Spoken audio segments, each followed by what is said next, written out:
Ob tej priložnosti smo se odločili predstaviti nekaj njenih najboljših filmskih vlog. Seznam 5 filmov, v katerih je zaigrala in jih nikakor ne gre spregledati, začenjamo s fantazijsko družinsko komedijo Kasper. Strokovnjak za paranormalne pojave in njegova mlada hči se nastanita v zapuščeni hiši, ki pa si jo bosta morala, kot kaj hitro ugotovita, deliti z duhovi. Natančneje, s 3 nagajivimi in enim prav prijaznim duhcem, ki sliši na ime Kasper.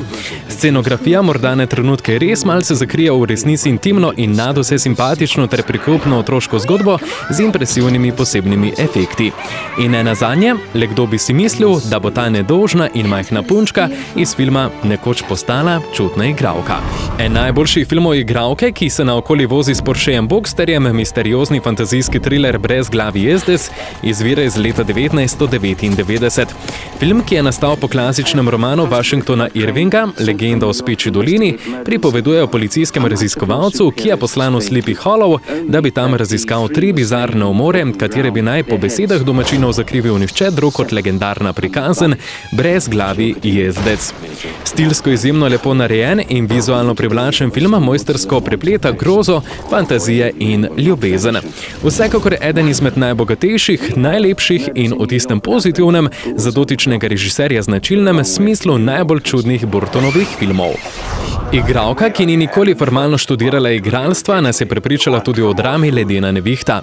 V letu 1973 in v primestje zvezne države Connecticut postavljena zgodba nas seznani z družino srednjega razreda, katere članom zaradi eksperimentiranja s priložnostnim seksom, pijačo in mamili življenje vedno bolj uhaja izpod nadzora.